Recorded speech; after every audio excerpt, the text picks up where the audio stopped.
and welcome to Tallinn, Estonia's capital city. It's a small port city on the Baltic Sea and the center of activity for a country that's been making leaps and bounds on the global stage in recent years. I'm on a journey to really discover Estonia. So what better place to start than its beating heart? Tallinn is where the old world meets the new. Here you'll find one of the best preserved medieval cities in Northern Europe, right next door to one of the continent's most digitally advanced urban centers.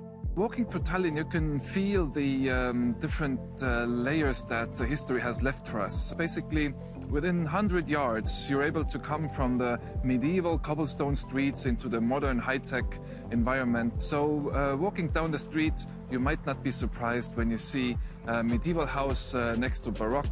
And it is basically like a little trip through time.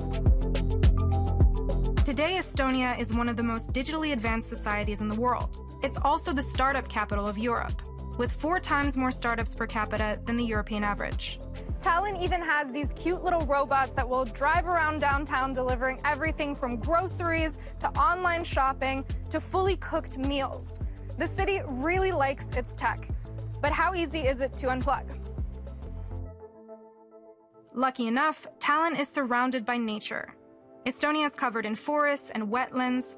We're going into the wild to discover one of the country's most ancient landscapes, its bogs.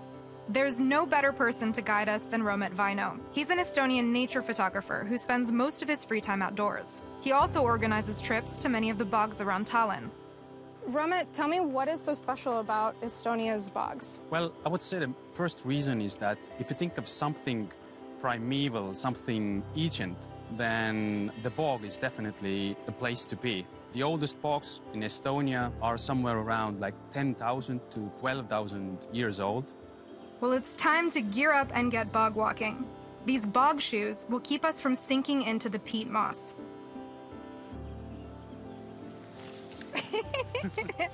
Okay. It's not as easy as you make it look. I feel like a duck.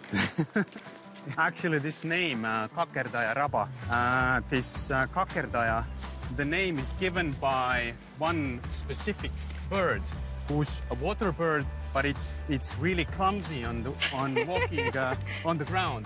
So like me. And this word Kakerdaja means either an animal or a person who's very clumsy. Okay. Yeah. So I am the Kakerdaja in this situation. Yeah.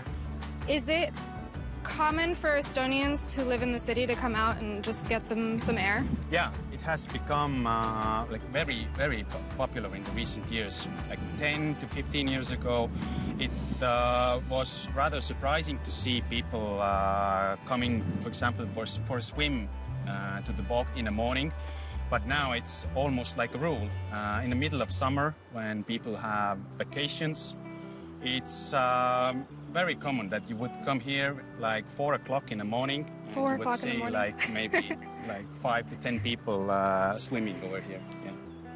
Romet convinced me to try this sunrise swim. So we set up camp near the bog to wake up early.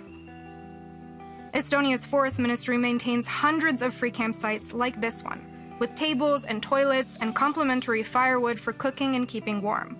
Sunrise is at 4 a.m. tomorrow, so it's gonna be a short night. We're gonna go to bed. It was a rude awakening. We walked in silence towards the bog. So I was regretting every single decision I made this morning. I hardly slept. I put my jacket on inside out. I was so tired. But then I saw that sunrise and it was so stunning. The colors were beautiful and it really felt like one of those once-in-a-lifetime types of moments. I'm still very nervous about this though. So can you tell me, do you have any tips for how I can get into this water and not freak out? Yeah, well, there is no best way to do it. It really depends on you. Just take like deep breath. The idea is not to kind of stop yourself. Just try to keep the process just going. Okay. Okay. So here goes. If I survive this, we'll see you next time on Discover Estonia. Thank you so much for watching. Oh no.